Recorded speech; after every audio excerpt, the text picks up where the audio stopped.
प्रधानमंत्री नरेंद्र मोदी का 73वां जन्मदिन आज बीजेपी सेवा पखवाड़ा कार्यक्रम करेगी शुरू। देश भर में धूमधाम से मनाया जा रहा जन्मदिन।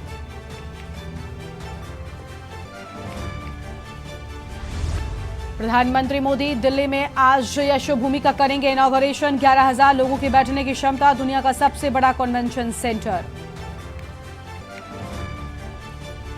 मोदी आज पीएम विश्वकर्मा योजना लॉन्च करेंगे। 18 पारंपरिक व्यवसायों से जुड़े लोगों को फायदा। 13,000 करोड़ का फंड बनाया जाएगा। नई संसद पर आज पहली बार लहराया तिरंगा। उपराष्ट्रपति धनखड़ ने फहराया तिरंगा। यही खत्म होगा संसद का विशेष।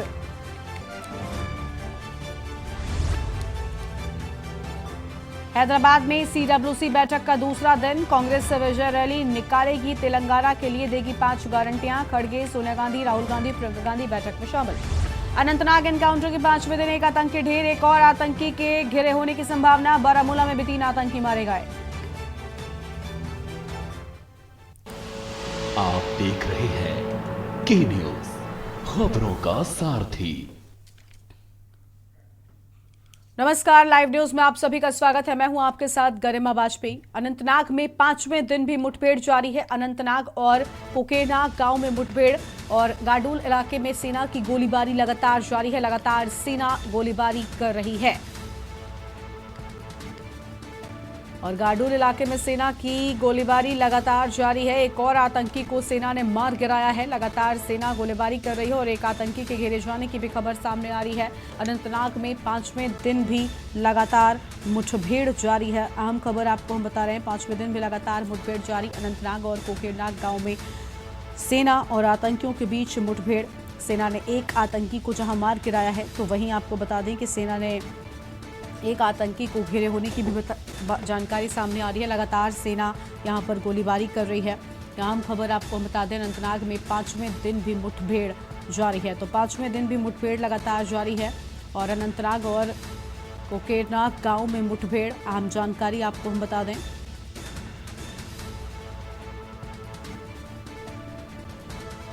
गाडूल इलाके में सेना की गोलीबारी लगातार जारी है।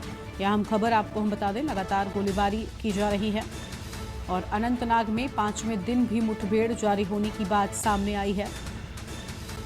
अहम खबर आपको हम बता दें, अनंतनाग और कोकेनाग गांव में मुठभेड़। अहम जानकारी और गाडूल इलाके में सेना की गोलीबारी लगातार जारी है। तो लगातार सेना की गोलीबारी जारी और सेना कर रही गोलीबारी।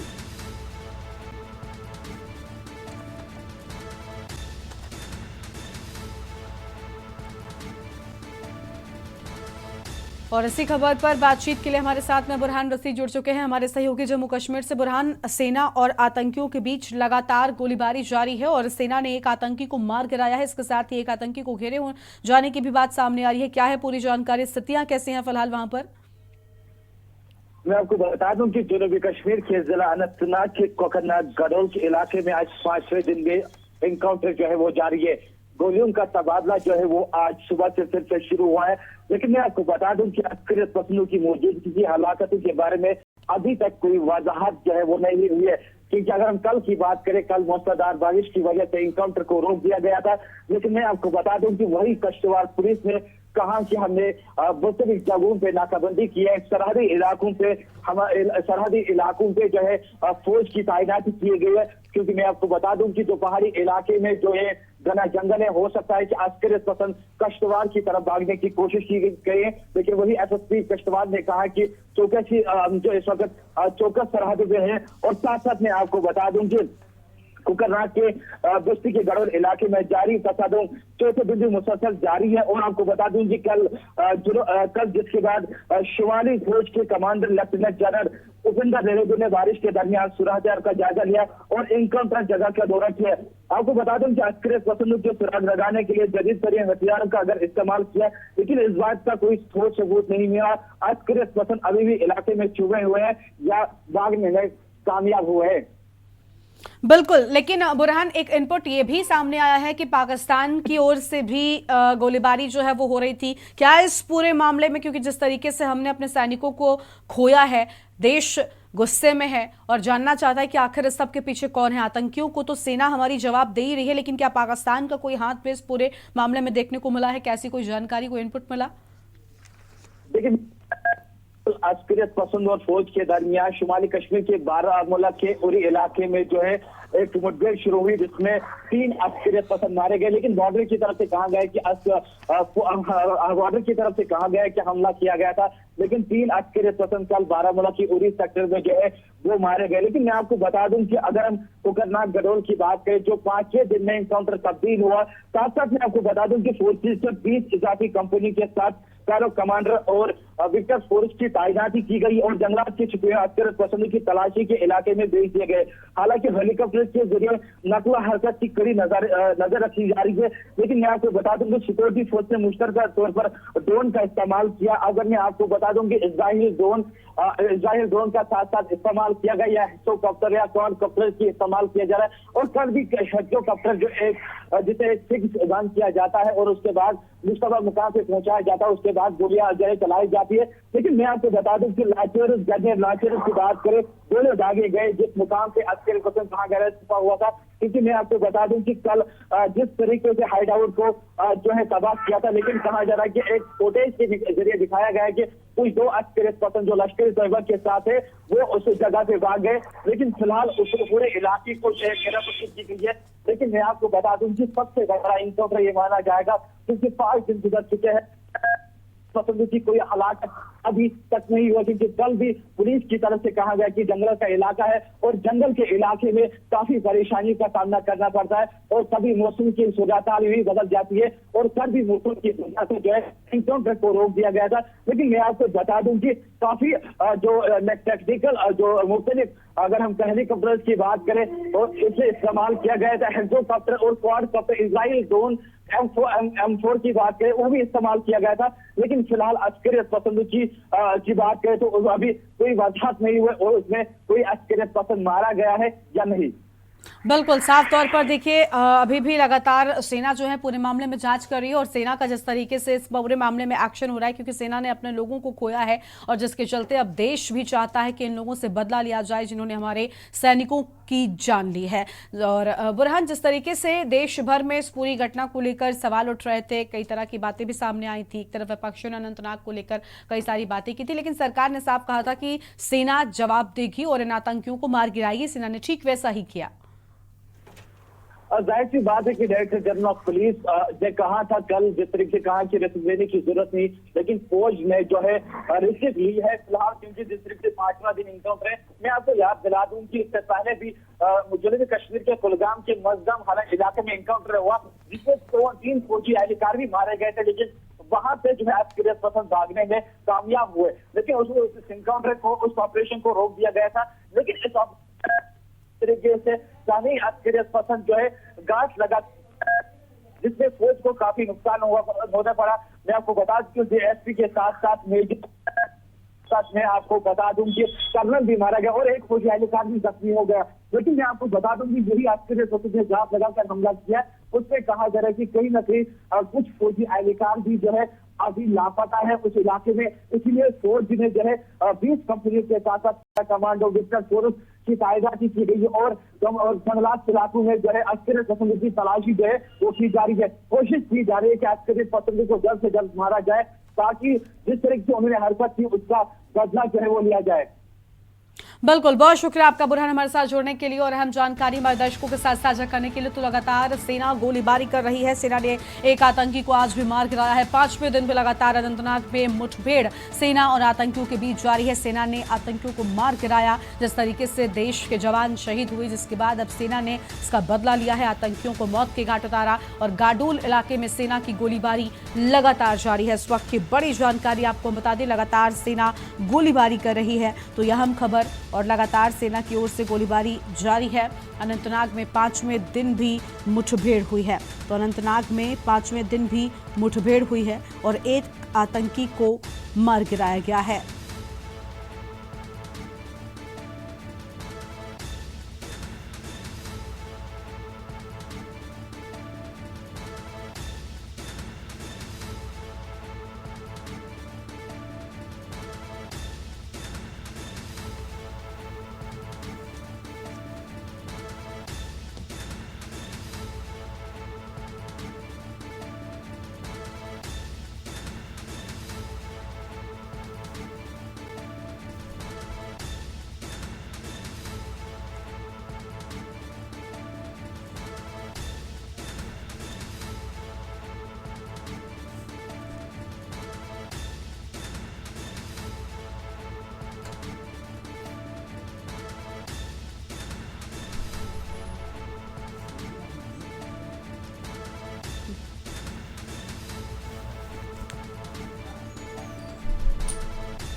और आज प्रधानमंत्री नरेंद्र मोदी का जन्मदिन है। देश भर में बड़े ही धूमधाम के साथ मनाया जा रहा है। दिग्गज नेताओं ने प्रधानमंत्री मोदी को जन्मदिन की बधाई भी दी है। रक्षा मंत्री राजनाथ सिंह, सीएम योगी आदित्यनाथ ने भी बधाई दी है। राहुल गांधी ने प्रधानमंत्री मोदी को बधाई दी है। सीएम अरविंद केजरीवाल ने भी प्रधानमंत्री को बधाई दी है। दिग्गज नेताओं ने प्रधानमंत्री मोदी को जन्मदिन की बधाई दी है। यह अहम खबर आपको हम बता दें, राष्ट्रपति मुर्मू, सीएम योगी ने भी शुभकामनाएं दी है।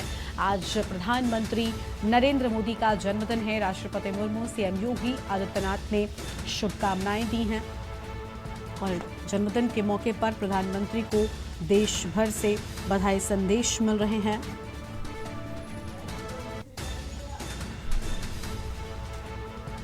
तो यह अहम खबर आपको हम बता दें,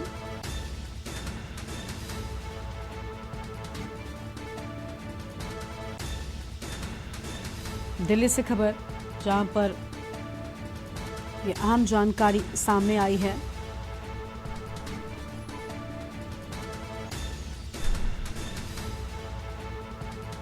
और राष्ट्रपति द्रौपदी मुर्मू ने भी ट्वीट किया है। उन्होंने साफ तौर पर कहा कि भारत के प्रधानमंत्री श्री नरेंद्र मोदी जी को जन्मदिन की हार्दिक बधाई और शुभकामनाएं।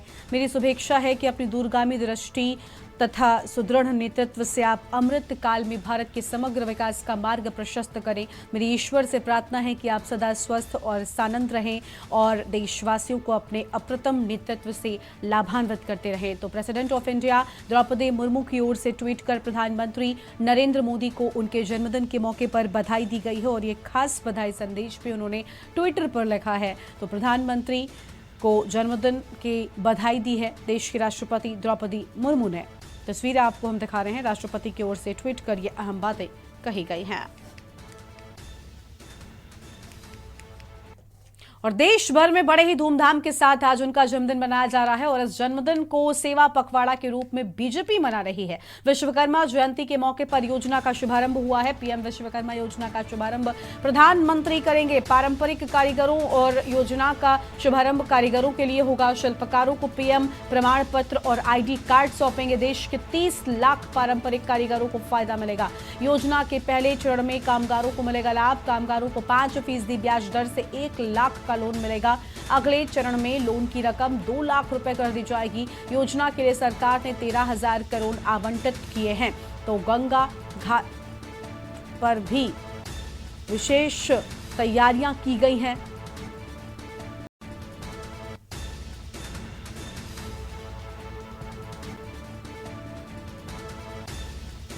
और विश्वकर्मा जयंती भी आज है। इस मौके पर एक तरफ बधाई दी है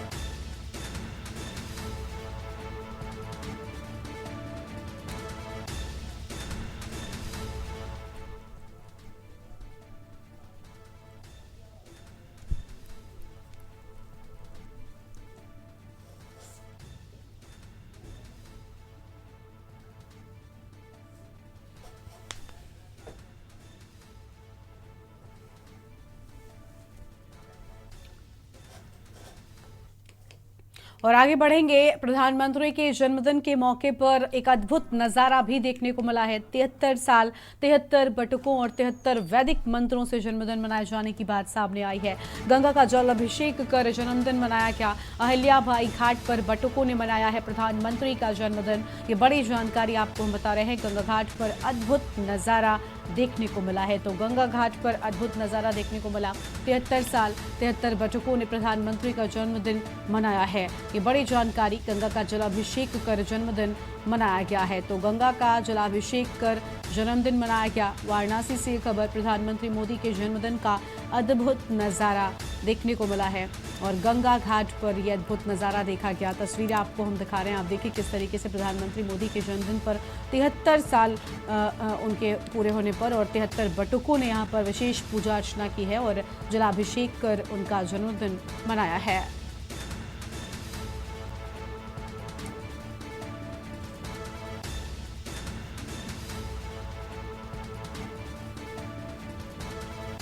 तो गंगा घाट पर दिखा अद्भुत नजारा। ये तस्वीरें आपको हम दिखा रहे हैं। 73 वर्ष और 73 बटुकों, 73 वैदिक मंत्रों से जन्मदिन मनाया जाएगा। यह हम खबर आपको बता दें। और गंगा का जलाभिषेक कर जन्मदिन मनाया गया है।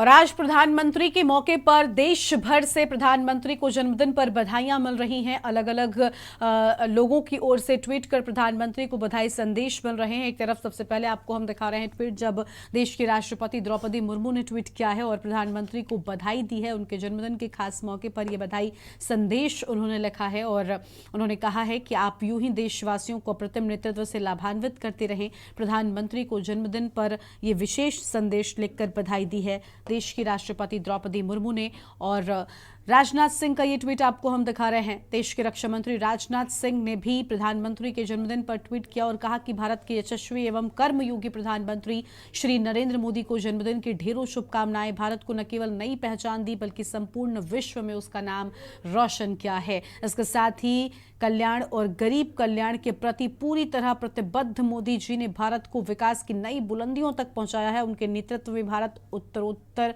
प्रगति करता रहे और वो यूं ही मां भारती के चरणों में सेवा करते रहें। मैं उनके उत्तम स्वास्थ्य और दीर्घायु होने की कामना करता हूं। रक्षा मंत्री राजनाथ सिंह की ओर से ट्वीट कर यह अहम बातें आज कही गई हैं। जन्मदिन के खास मौके पर यह ट्वीट किया गया है।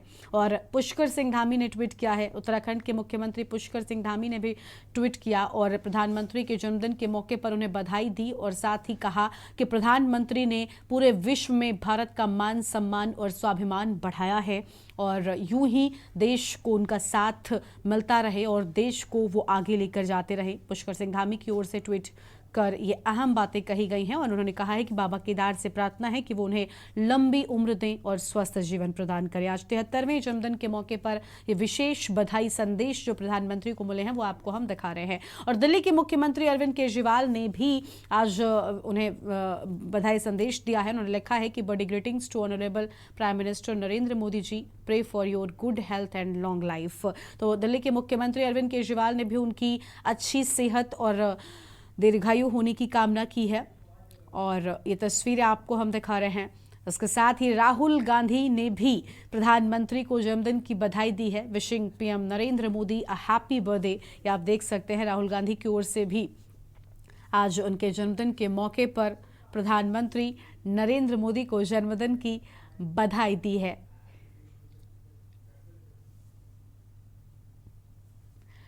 तो राहुल गांधी ने ट्वीट कर बधाई दी है। इसके साथ ही ये तस्वीरें देखिए आप और राहुल गांधी ने भी ट्वीट कर ये संदेश लिखा है।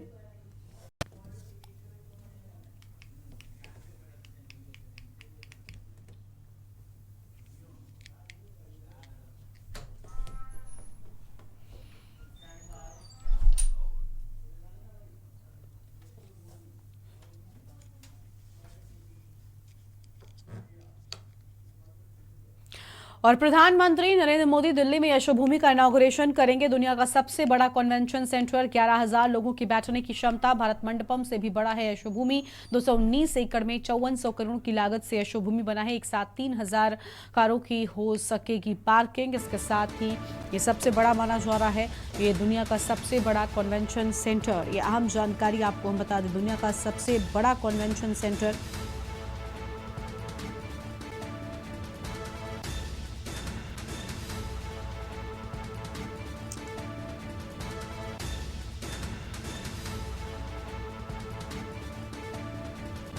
अहम खबर आपको हम बता दें। इस वक्त की बड़ी जानकारी, भारत मंडपम से भी बड़ा है यशोभूमि और 219 एकड़ में 5400 करोड़ की लागत से यशोभूमि को बनाया गया है। इस वक्त की बड़ी जानकारी आपको हम बता रहे हैं। एक साथ 3000 कारों की हो सकेगी पार्किंग।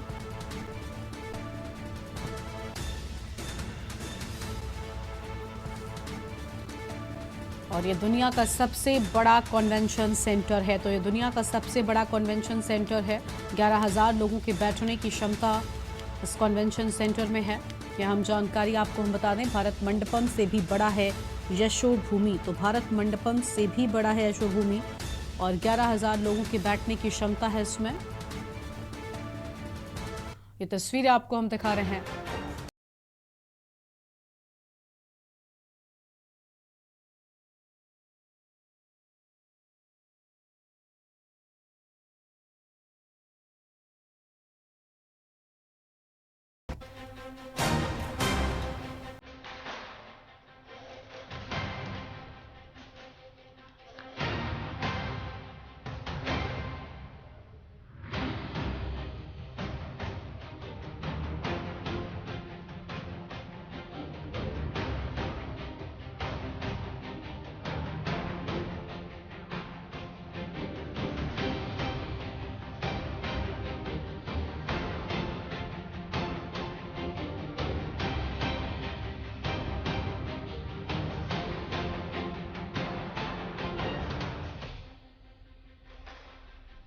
तो ये तस्वीरें हमने आपको दिखाई कितने शानदार तरीके से इसे बनाया गया है और आज इसका उद्घाटन होगा।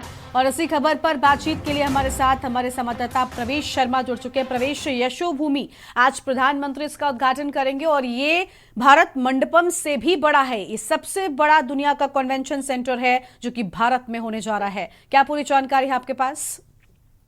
जी बिल्कुल, देखिए मैं बता दूं, आज देश के प्रधानमंत्री जो है मोदी अपना 73वां जन्मदिन मना रहे हैं और सबसे बड़ी बात यह है कि जन्मदिन के मौके पर ये यशोभूमि का उद्घाटन कर दिया है। लगभग अब से कुछ देर में मान के चलिए ये उद्घाटन हो जाएगा। और मैं आपको बता दूं कि ये जो कन्वेंशन सेंटर बनाया गया है ये विश्व का सबसे बड़ा होगा और इसमें 11,000 से ज्यादा बताई जा रही है कि लोगों के बैठने की व्यवस्था होगी। और सबसे बड़ी अहम बात मैं बता दूं कि जन्मदिन के मौके पर इसका उद्घाटन कर प्रधानमंत्री मोदी इसमें जो लोग काम करेंगे लगभग 4 लाख से ज्यादा लोगों को रोजगार मिलेगा। ये सबसे बड़ी अहम बात बताई जा रही है कि इस कन्वेंशन सेंटर को संभालने के लिए या ये कहें इसमें कार्यरत होने के लिए 4 लाख से ज्यादा लोग इसमें जुड़ेंगे, उनको कहीं ना कहीं रोजगार मिलेगा। इस बात को जो है बीजेपी प्रमुखता से उठा रही है। और सबसे बड़ी बात मैं बता दूं, लगभग देश के तमाम बड़े नेताओं ने, देश के राष्ट्रपति ने, उसके अलावा कई अन्य बड़े नेताओं ने प्रधानमंत्री मोदी को उनके जन्मदिन की बहुत बहुत शुभकामनाएं दी है। जी बिल्कुल, बहुत बहुत शुभकामनाएं दी गई हैं और इसके साथ ही ये बड़ा मौका है।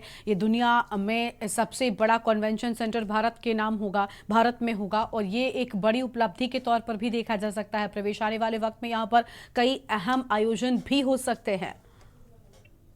बिल्कुल, देखिए जिस तरीके से अभी भारत ने G20 को अभी कंप्लीट किया है, लेकिन वो भारत मंडपम में हुआ था। वो अगर भविष्य में कोई भी ऐसी योजना, मैं कहूंगा कोई भी ऐसी अगर बैठक होती है तो उसके लिए भारत मंडपम से बड़ा ये यशोभूमि है। और इसकी जो बात करें, इसमें कई तरीके की आधुनिक सुविधाओं से लैस किया है। और इसमें पार्किंग की सुविधा के अलावा मैं आपको बता दूं एक मीडिया सेंटर बनाया गया है। उसके अलावा लोगों के बैठने की सुविधा है और इतना बड़ा इसको बनाया गया है कि अगर कई कनेक्टिविटी इसको जोड़ी गई है, इससे सीधा एयरपोर्ट से जोड़ा गया है। बिल्कुल बिल्कुल, साफ तौर पर यानी इसे बहुत ज्यादा बेहतर बनाने की कोशिश की गई है। शुक्रिया आपका प्रवेश हमारे साथ जोड़ने के लिए। तो दुनिया का सबसे बड़ा कन्वेंशन सेंटर अब भारत में होगा। ये तस्वीरें हमने आपको दिखाई, भव्य तस्वीरें हैं और 11,000 लोगों के बैठने की क्षमता इसमें, यानी बेहद शानदार तरीके से इसको बनाया गया है। 54 करोड़ की लागत इस कन्वेंशन सेंटर में लगी है और दिल्ली में यशोभूमि का इनॉग्रेशन करने के लिए प्रधानमंत्री भी पहुंच रहे हैं, मेट्रो से सफर कर रहे हैं। उसकी तस्वीरें भी आपको हम दिखाते हैं।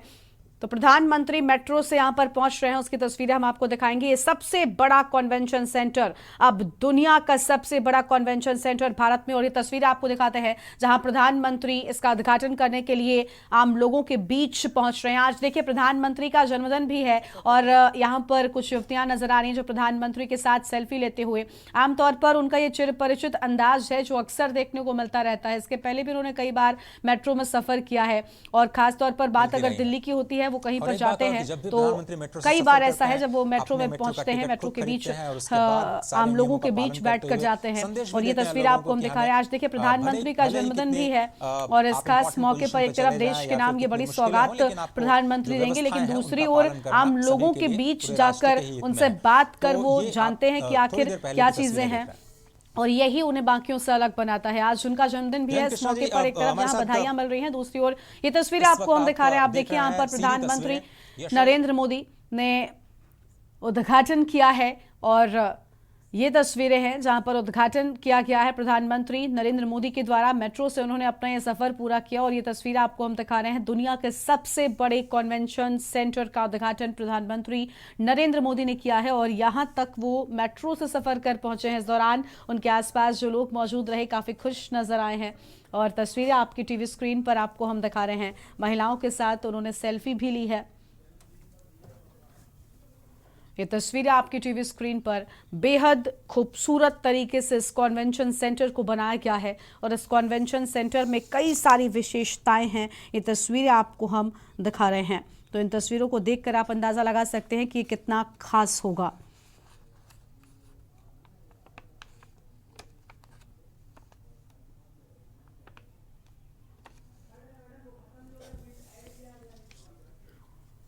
तो यह हम जानकारी और तस्वीरें आपकी टीवी स्क्रीन पर हैं। इसमें 11,000 लोगों के बैठने की व्यवस्था की गई है। 54 करोड़ की लागत से इसे बनाया गया है और बेहद खूबसूरत ये कन्वेंशन सेंटर अब दुनिया का सबसे बड़ा कन्वेंशन सेंटर भारत में होगा। ये तस्वीरें, लेकिन इस कन्वेंशन सेंटर का उद्घाटन करने के लिए प्रधानमंत्री नरेंद्र मोदी ने मेट्रो में सफर की और ये तस्वीरें आपको हम दिखा रहे हैं। प्रधानमंत्री मोदी ने जन्मदिन पर ये बड़ी सौगात दी है।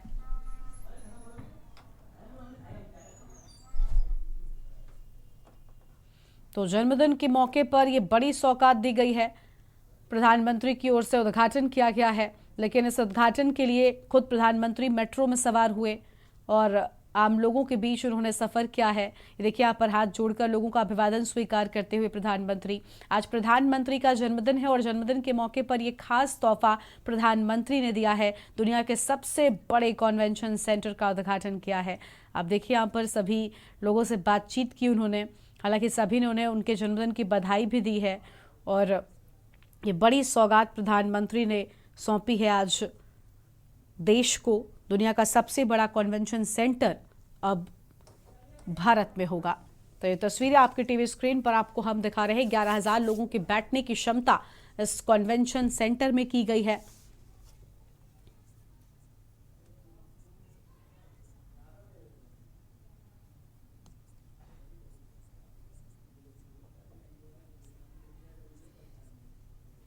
तो दुनिया का सबसे बड़ा कन्वेंशन सेंटर आपको हम दिखा रहे हैं तस्वीरों में। 11,000 लोगों के बैठने की इसकी क्षमता है।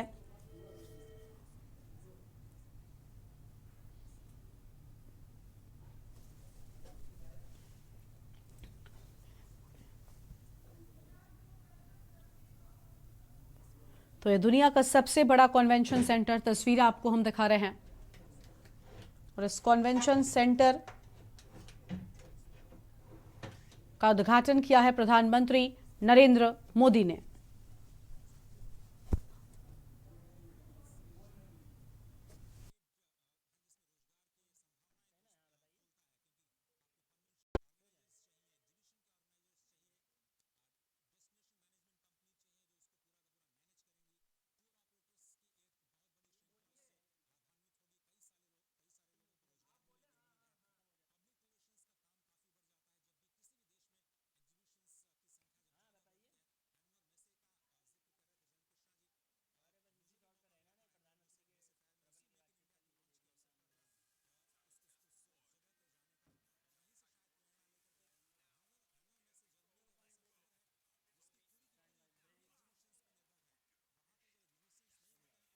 और ये दुनिया का सबसे बड़ा कन्वेंशन सेंटर अब भारत में होगा। भारत के नाम ये एक और बड़ा गौरव। प्रधानमंत्री ने अपने जन्मदिन के मौके पर ये बड़ी सौगात दी है और उद्घाटन करने के लिए वो खुद मेट्रो में सफर कर आम लोगों के बीच बैठकर पहुंचे हैं, जिसके बाद उन्होंने उद्घाटन किया है और ये बड़ी सौगात भारत के नाम दी है। और फिलहाल एक ब्रेक के लिए आप रुकते हैं। नमस्कार, आप देख रहे हैं के न्यूज। ब्रेक के बाद आपका स्वागत है। मैं हूं आपके साथ सोनी चौहान। रुक करते हैं खबरों का। हैदराबाद से आपको खबर बता दें, कांग्रेस कार्य समिति की बैठक का दूसरा दिन आज हैदराबाद में आज दूसरे दिन की होगी बैठक। बैठक में कांग्रेस अध्यक्ष मल्लिकार्जुन खड़गे भी मौजूद रहेंगे। बैठक में सोनिया गांधी, राहुल गांधी मौजूद रहेंगे। प्रियंका गांधी भी CWC की बैठक में शामिल होंगी। सीएम अशोक गहलोत समेत भूपेश बघेल भी मौजूद रहेंगे। तो इस बैठक में अहम हिस्सेदारी लेने के लिए सीएम अशोक गहलोत भी पहुंचेंगे। कांग्रेस कार्य समिति की बैठक में कई नेता मौजूद रहेंगे। तो कई वरिष्ठ नेता इस बैठक का हिस्सा होंगे। पहले दिन की बैठक में कई प्रस्तावों पर मोहर लग सकती है। तो कई अहम प्रस्तावों को लेकर यह बैठक बेहद अहम मानी जा रही है और हैदराबाद में आज दूसरे दिन की यह बैठक है, जिसमें कई वरिष्ठ नेता शामिल होने के लिए पहुंचेंगे। बैठक में कांग्रेस अध्यक्ष मल्लिकार्जुन खड़गे भी मौजूद रहेंगे। सीएम अशोक गहलोत समेत कई वरिष्ठ नेता बैठक में सोनिया गांधी, राहुल गांधी भी मौजूद रहेंगे। तो कई अहम प्रस्तावों को मंजूरी मिल सकती है इस बैठक के दौरान। CWC की ये बैठक बेहद अहम। सीएम अशोक गहलोत समेत भूपेश बघेल भी यहां पर मौजूद रहेंगे। कार्य समिति की ये बैठक कई अहम प्रस्तावों को लेकर बेहद अहम मानी जा रही है और कई अहम प्रस्तावों पर मोहर भी इस बैठक के दौरान लग सकती है। हैदराबाद से आपको खबर बता रहे हैं। तो दूसरा दिन है आज ये बैठक का। कार्य समिति की बैठक का हैदराबाद में आज दूसरे दिन की ये बैठक होगी, जिसमें कई कांग्रेस के वरिष्ठ नेता इस बैठक में हिस्सा लेंगे। कांग्रेस अध्यक्ष मल्लिकार्जुन खड़गे की मौजूदगी, साथ ही बैठक में सोनिया गांधी और राहुल गांधी भी मौजूद रहेंगे। तो प्रियंका गांधी भी सीडब्ल्यूसी की इस बैठक में शामिल होंगी। इस बैठक के दौरान कौन कौन से प्रस्तावों पर मोहर लगती है, ये फिलहाल देखना होगा। दूसरा दिन इस बैठक का बेहद अहम माना जा रहा है इस लिहाज से। तो पहले दिन की बैठक में भी कई प्रस्तावों पर मुहर लगी थी। प्रवेश शर्मा संवाददाता ज्यादा जानकारी के साथ जुड़े हुए हैं। प्रवेश, ये आज दूसरे दिन की कार्य समिति की बैठक बेहद अहम, और कौन कौन से वरिष्ठ नेता शामिल हो सकते हैं और साथ ही क्या कुछ प्रस्ताव पास हो सकते हैं इस बैठक के दौरान? जी बिल्कुल, देखिए मैं आपको बता दूं कि चुनाव की वजह से, चुनाव को देखते हुए तेलंगाना और अन्य राज्यों में चुनाव को देखते हुए ये बैठक हो रही है। और सबसे बड़ी बात मैं बता दूं, कल की जो शुरुआत रही है वो सबसे 3 मुद्दों को लेकर रही है, जिसमें सबसे पहले जो है केरल के पूर्व मुख्यमंत्री रहे हैं उनके शोक संदेश के साथ शुरुआत हुई। फिर मणिपुर का जो है मुद्दा छाया रहा, उसके लिए शोक व्यक्त किया गया। फिर हिमाचल में आई आपदा को लेकर शोक संदेश किया गया और उसको हिमाचल में दोबारा से विस्थापित करने के लिए भी कई मुद्दों को लेकर चर्चा की गई, जिसमें सरकार को लेकर कई प्रस्ताव देने की बात कही गई कि हिमाचल में इस तरीके से बार बार आपदा आती है तो कहीं ना कहीं उससे हानि और नुकसान तो होता ही है, लेकिन कहीं ना कहीं वहाँ के जो निवासी है उनको काफी क्षति का सामना करना पड़ता है। और सबसे बड़ी बात यह है कि आज बताया जा रहा है कि मल्लिकार्जुन की अध्यक्षता में दूसरा दिन निकलेगा, लेकिन उसमें पार्टी के तमाम बड़े नेता आज पहुंचेंगे। वैसे कल राहुल गांधी भी पहुंच चुके थे और आज की जो बैठक है उसमें जो है आगे की रणनीति को लेकर चर्चा होनी है। लेकिन मैं आपको बता दूं कि पी चिदम्बरम जो कांग्रेस के बड़े नेता है, उन्होंने एक देश और एक चुनाव को लेकर कटाक्ष किया है और उस पर काफी जो है बीजेपी पर प्रहार भी किया है। जी बिल्कुल प्रवेश, देखा जाए तो बीजेपी पर निशाना और इस लिहाज से, और साथ ही अगर देखा जाए चुनाव के लिहाज से भी इस बैठक को जोड़कर अहम देखा जा सकता है। शुक्रिया इस तमाम जानकारी को साझा करने के लिए। तो कई वरिष्ठ नेता शामिल होंगे इस बैठक में। आज दूसरा दिन है इस बैठक का कार्य समिति की।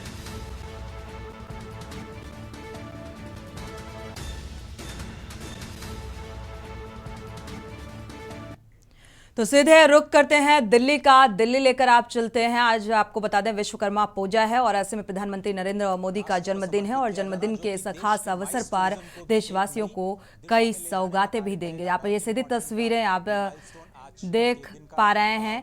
एक बड़े सबसे कन्वेंशन सेंटर का उद्घाटन भी करेंगे प्रधानमंत्री नरेंद्र मोदी और कई योजनाओं की सौगात देंगे इस खास दिन पर।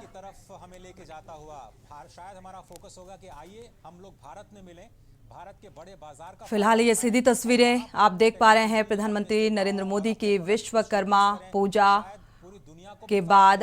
आपको बता दें कई अहम योजनाओं की सौगात देंगे कन्वेंशन सेंटर में और मेट्रो से आम जनता के बीच सफर करके पहुंचे हुए हैं। ये सीधी तस्वीरें इस वक्त आप देख पा रहे हैं पीएम मोदी की। और आज बेहद खास दिन है और इस खास दिन के मौके को और भी खास बनाने के लिहाज से सौगात। तो दरअसल ये दुनिया का सबसे बड़ा कन्वेंशन सेंटर है जहां से ये सीधी तस्वीरें आप प्रधानमंत्री नरेंद्र मोदी की आप देख पा रहे हैं।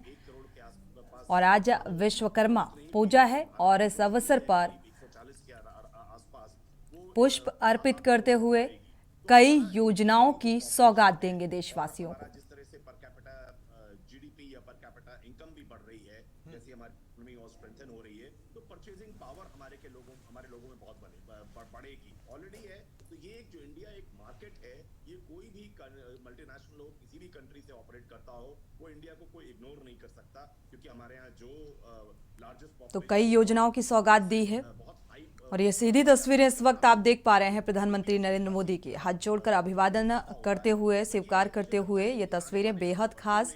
ये दुनिया का सबसे बड़ा कन्वेंशन सेंटर है जहां से इस वक्त जहां पर आप प्रधानमंत्री नरेंद्र मोदी को देख पा रहे हैं और देशवासियों को इस खास मौके पर विश्वकर्मा पूजा और इसके बाद आज प्रधानमंत्री नरेंद्र मोदी का जन्मदिन है, तो इस लिहाज से यह दिन बेहद खास हो जाता है। और इस खास दिन के मौके को और भी खास बनाने के लिए, महत्वपूर्ण बनाने के लिए देशवासियों को, आम जनता के लिए कई सौगातें दी। तो लोगों से मुखातिब होते हुए आप देख पा रहे हैं ये दो तस्वीरें टीवी स्क्रीन पर, कन्वेंशन सेंटर और इसके पहले आप देख पा रहे हैं किस तरीके से मुखातिब होते हुए बढ़ेगी और उसके साथ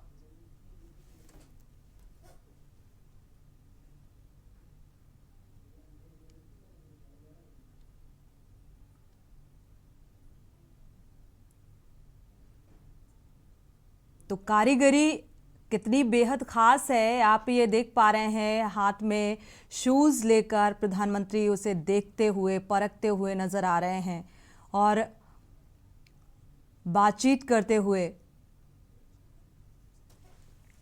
दूसरी तस्वीर आप कन्वेंशन सेंटर की देख पा रहे हैं जहां पर प्रधानमंत्री ने पुष्प अर्पित किए क्योंकि आज विश्वकर्मा पूजा है और इसके बाद कई सारी सौगातें दी।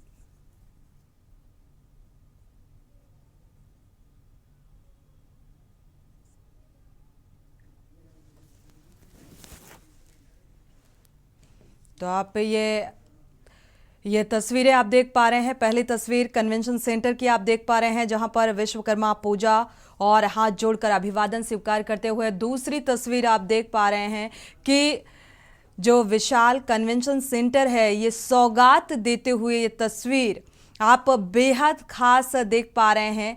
सौगात दी है और इसे एक बेहद और ख़ास दिन के इस मौके पर यह सौगात बेहद अहम है। आप तीसरी तस्वीर देख पा रहे हैं जो एक कारीगरी को परखते हुए प्रधानमंत्री नरेंद्र मोदी की यह तस्वीर बेहद अहम।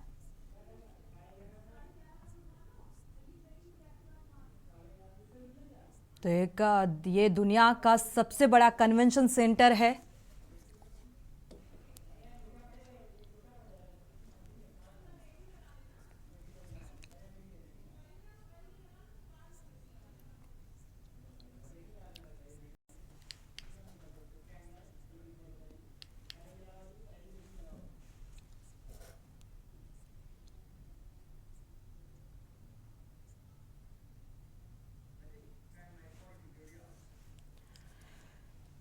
बढ़ते आगे भिलाई से आपको खबर बता दें, युवक की हत्या में सियासत तेज होती नजर आ रही है। युवक की हत्या में सियासत तेज, राजनीति तेज और कुर्सी पार में हुई युवक की हत्या में राजनीति। पीड़ित परिवार से मिले बीजेपी प्रदेश अध्यक्ष कुर्सी पार, थाने के बाहर परिवार संग धरने पर भी बैठे और पीड़ित परिवार के साथ न्याय दिला कर रहेंगे। इस बात का जिक्र अरुण साव ने कहा। सरकार से शासकीय नौकरी और 50 लाख मुआवजे की मांग की गई है। तो सिख पंचायत के छत्तीसगढ़ बंद का भी समर्थन होगा। अगर न्याय नहीं मिला तो छत्तीसगढ़ बंद का समर्थन किया जाएगा।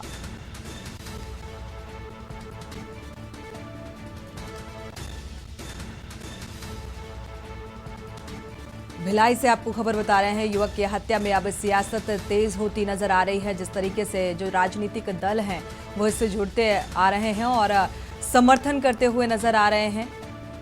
पीड़ित परिवार से बीजेपी के प्रदेश अध्यक्ष मिले हैं और न्याय का भरोसा दिलाया। परिवार संग धरने पर बैठे, खुर्सीपार थाने के बाहर धरने में शामिल।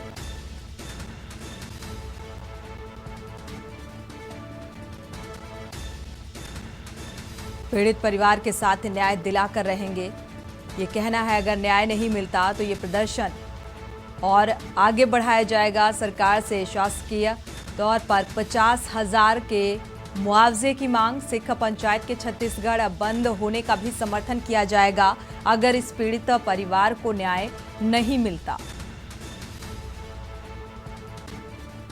तो खुर्सीपार में हुई युवक की हत्या पर अब सियासत तेज होती नजर आ रही है। जिस तरीके से हत्या की गई और पीड़ित परिवार न्याय की दरकार में है और अब बीजेपी के प्रदेश अध्यक्ष भी इस बात का समर्थन करते हुए नजर आ रहे हैं। इसी खबर पर और ज्यादा जानकारी के साथ सादिक रजा संवाददाता जुड़े हुए हैं। सादिक, क्या जानकारी है इस संबंध में? क्या अपडेट, जिस तरीके से अब राजनीतिक दल भी समर्थन करने के लिए पहुंच रहे हैं? जी, ये मामला विगत 2 दिन पुराना है जिसमें एक व्यक्ति को रात में गदर पिक्चर देखने के लिए के नाम से झगड़ा हो गया था, जिसमें से चार व्यक्ति ने उसकी हत्या कर दी। मामले की जांच पुलिस कर रही थी और 24 घंटे के अंदर अपराधी को पुलिस द्वारा पकड़ लिया गया था। और इसमें लगभग मामला चल रहा है कि एक अपचारी भी है। और इस मामले को लेके अगले दिन सुबह से राजनीति तेज हो गई है। और सिख समुदाय के जो प्रधान उनके ये पुत्र थे, इनका नाम मलकीत सिंह था। तो जब इनके समर्थन में सिख समुदाय लोग ने पूरा थाना घेराव किया। थाना घेराव के उनकी मांग थी कि पीड़ित परिवार को 50 लाख रुपया दिया जाए और उसके साथ ही एक सादिक, इसमें जो आरोपी था फिलहाल उसकी गिरफ्तारी भी हो चुकी थी, बावजूद इसके इस तरीके से प्रदर्शन उग्र होता नजर आ रहा है। प्रदर्शन में ये कहना चाहता है कि जो व्यक्ति था वो अपने परिवार में एक ही पालन पोषण करने वाला था। उनकी भी शादी हो गई थी, 2 बच्चे थे और इनको न्याय दिया जाए और इनकी 50 लाख की मुआवजा राशि और कम से कम एक परिवार को सरकारी नौकरी दी जाए। इसमें बीजेपी ने भी अपना पूरा सहयोग प्रदान किया है। कैबिनेट मंत्री प्रेम प्रकाश पांडे जी रात में उनके धर्मस्थल पहुंचे थे और इसमें सांसद जी भी पहुंचे थे। और आज सुबह जो अरुण साहब प्रदेश बीजेपी के वो भी पहुंचे हैं। और इस पूरे मामले का अगर पटाक्षित नहीं किया गया तो कल सिख समुदाय और बीजेपी पूरे छत्तीसगढ़ बंद का आह्वान किया है। ठीक है सादिक, आप हमारे साथ बने रहिए। फिलहाल ये पीड़ित परिवार को न्याय न मिलने तक लगातार बीजेपी के प्रदेश अध्यक्ष और सांसद भी मौके पर पहुंचे हुए प्रदर्शन में शामिल हैं। हालांकि जो आरोपी था उसकी गिरफ्तारी भी हो चुकी थी, लेकिन मांग इस बात की कि 50,000 का मुआवजा दिया जाए और साथ ही परिवार के एक सदस्य को सरकारी नौकरी दी जाए। भिलाई से अगली खबर आपको बता दें, पूर्व कैबिनेट मंत्री ओम प्रकाश पांडे धरने पर हैं। खुर्सीपार थाने के सामने धरने पर बैठे हैं पूर्व कैबिनेट मंत्री। शांति का टापू आज अपराध का गढ़ बना हुआ है। पीड़ित परिवार के संतुष्ट होने तक ये धरना जारी रहेगा। तो आरोपियों की गिरफ्तारी की मांग छत्तीसगढ़ सिख पंचायत ने भी बंद का आह्वान किया है। मांगे पूरी न होने पर 18 सितंबर को बंद का आह्वान, 50 लाख मुआवजा, सरकारी नौकरी की मांग।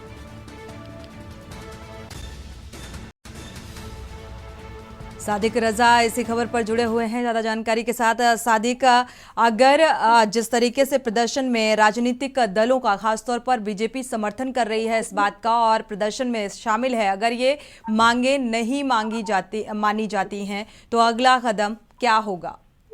निश्चित ही अब ये मामला तो राजनीति ले चुका है और मामला पूरे अब छत्तीसगढ़ प्रदेश से जुड़ चुका है। बीजेपी ने अपना पूरे दल बल लगा दिया गया है और निश्चित ही मामला अब छत्तीसगढ़ स्तर से आगे बढ़ेगा अगर उनकी मांग पूरी नहीं हुई तो। और इस संबंध में जो सिटिंग विधायक कांग्रेस के देवेंद्र जी वो भी आए हुए थे। उनका ये कहना था कि हमने मुख्यमंत्री जी से बात की, उनका कुछ दौरा बाहर है, वो आएंगे तो उनसे चर्चा की जाएगी और उसके बाद जैसा भी होगा हम परिवार के प्रति सहानुभूति व्यक्त करते हैं। बिल्कुल, परिवार के प्रति सहानुभूति और ये प्रदर्शन और आगे भी बढ़ सकता है। बंद का आह्वान छत्तीसगढ़ सिख पंचायत ने बंद का भी आह्वान कर दिया है और लगातार मांग इस बात की कि 50,000 का मुआवजा दिया जाए और परिवार के एक सदस्य को सरकारी नौकरी दी जाए। सादिक, आप हमारे साथ बने रहिए। आपको बता दें 50 लाख के मुआवजे का जिक्र और साथ ही परिवार के एक सदस्य को नौकरी की मांग पर अड़े हुए हैं और राजनीतिक दलों का समर्थन भी मिलता हुआ नजर आ रहा है। खासतौर पर बीजेपी इस बात का समर्थन कर रही है। भिलाई से पीड़ित परिवार से मिलने पहुंचे विधायक खुर्सीपार थाने परिवार से मिलने के लिए देवेंद्र यादव भी पहुंचे हुए हैं। काफी दुखद बताया इस घटना को। हम सब पीड़ित परिवार के साथ हैं। मेरी सीएम से भी इस बात को लेकर चर्चा हुई है, इस बात का जिक्र किया। वो अभी हैदराबाद के दौरे पर हैं और उनके आने के बाद चर्चा कर परिवार के लिए कुछ ना कुछ किया जाएगा। तो इस बात का भरोसा दिलाया, आश्वासन दिया है कि सीएम योगी आदित्यनाथ का दौरा जैसे ही समाप्त होता है उनकी वापसी के बाद कुछ ना कुछ जरूर निकल कर सामने आएगा। अब इस बात पर सभी की निगाहें टिकी हुई हैं। फिलहाल ये प्रदर्शन और बीजेपी का समर्थन, पीड़ित परिवार के प्रति सहानुभूति और समर्थन मिलता हुआ नजर आ रहा है। दुखद घटना है और हम सब परिवार के साथ हैं और जिस तरीके से परिवार की भावना है, समाज की भावना है, हम सब लोग उस भावनाओं का सम्मान करते हैं। और मेरी माननीय मुख्यमंत्री जी के यहाँ पर भी इस विषय को लेकर चर्चा हुई है। माननीय मुख्यमंत्री जी प्रदेश के बाहर हैं, अभी हैदराबाद में हैं। उनके आने के बाद उनके पास भी जाकर इस विषय पे बात करके हम लोग जो परिवार के लिए, पीड़ित परिवार के लिए जो कर सकेंगे हम निश्चित रूप से करते हैं। सब साथ में ना पूरी हमारे साथ बने हुए हैं ज्यादा जानकारी के साथ। सादिक, अगर देखा जाए तो अब एक बार इससे भरोसा बढ़ता हुआ भी नजर आ रहा है, उम्मीद भी नजर आ रही है कि जिस तरीके से बीजेपी के सांसद विधायक समर्थन कर रहे हैं पीड़ित परिवार का, तो इससे ये तय माना जाए कि अगर सीएम योगी आदित्यनाथ की दौरे से वापसी होती है तो इस पीड़ित परिवार के समर्थन में कुछ ना कुछ निकलकर सामने आ सकता है, या फिर ये कहें कि इनकी मांगों को माना जा सकता है। मैडम जी, मैं आपको बताना चाहूंगी छत्तीसगढ़ प्रदेश का मामला है। यहाँ पे सीएम भूपेश बघेल जी हैं, कांग्रेस के सीएम भूपेश बघेल हैं, और अभी वो बाहर दौरे पे हैं। और निश्चित ही कल जैसे घटनाक्रम हुआ, पहले नॉर्मल समुदाय के लोग जो थे, सिख समुदाय के, उन्होंने थाना घेराव किया। उसके बाद कैबिनेट मंत्री आए, उसके बाद फिर रात में सांसद विजय बघेल जी आए बीजेपी के। उसके बाद आज सुबह ही प्रदेश अध्यक्ष अरुण साहु जी आए हुए हैं। मतलब मामला तो शांत होने का नाम नहीं ले रहा, मामला धीरे धीरे और गर्माता जा रहा है। अब देखें प्रशासन इसके ऊपर किस तरह का आश्वासन देता है और कार्रवाई करेगा इस पे।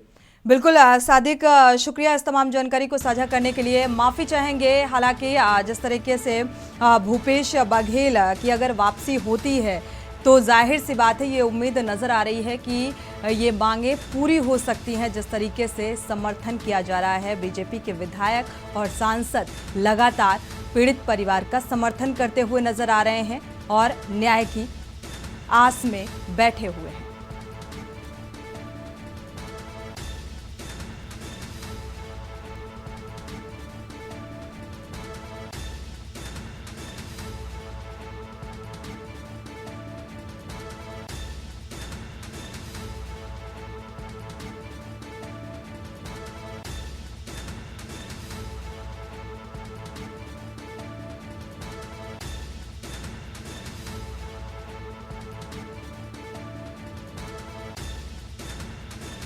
कर लिया ना। बढ़ते आगे, रुक करते हैं अगली खबर का। भिलाई से आपको खबर बता दें, कोहका के सुंदर नगर में देर रात हत्या हुई। शहर में 24 घंटे में दूसरा मर्डर। मृतक का नाम चंद्रशेखर, उम्र 38 वर्ष बताई जा रही है। हत्या का कारण अज्ञात, जांच में फिलहाल पुलिस जुटी हुई है। तो काफी दुखद जिस तरीके से भिलाई की यह घटना सामने आ रही है और सीएम से चर्चा जारी है लगातार। हैदराबाद दौरे में है अभी भूपेश बघेल, और जैसे ही दौरे से वापसी होती है इसके बाद जरूर इन मांगों पर गौर किया जाएगा। इस तरीके का आश्वासन विधायक और सांसद पीड़ित परिवार को देते हुए नजर आ रहे हैं।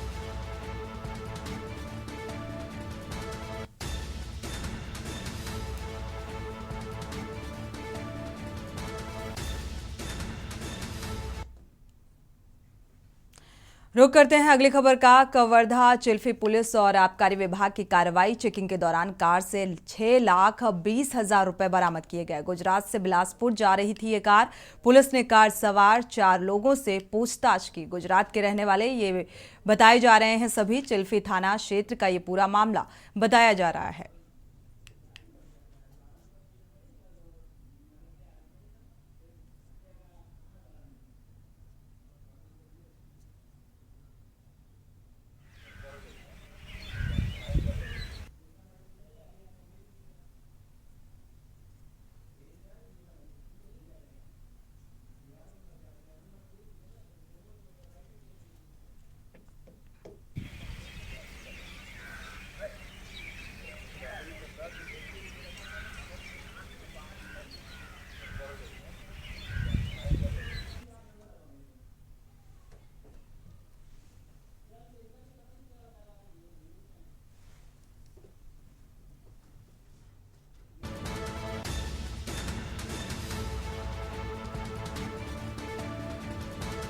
तो फिलहाल आपको ये अहम खबर कवर्धा से बता रहे हैं। गुजरात से बिलासपुर जा रही थी ये कार। पुलिस ने कार सवार 4 लोगों से पूछताछ भी की है इस मामले को लेकर। गुजरात से बिलासपुर जा रही थी कार और आरोपियों से पूछताछ। बढ़ते आगे, भिलाई से आपको खबर बता दें, कोहका के सुंदर नगर में देर रात हुई हत्या। शहर में 24 घंटे में यह दूसरा मर्डर केस सामने आ रहा है। मृतक का नाम चंद्रशेखर बताया जा रहा है, जिसकी उम्र 38 वर्ष है। हत्या का कारण अज्ञात है। अभी तक स्पष्ट होता नजर नहीं आ रहा है कि किन कारणों से हत्या की गई। जांच में जुटी पुलिस। तो इस पूरे मामले की तफ्तीश जारी है। फिलहाल वजह जानने की कोशिश की जा रही है प्रशासनिक अमले की तरफ से कि क्या वजह रही जिसके चलते ये हत्या की गई। इसी के साथ लाइव न्यूज में फिलहाल बस इतना ही। आगे खबरों के लिए आप देखते रहिए के न्यूज इंडिया।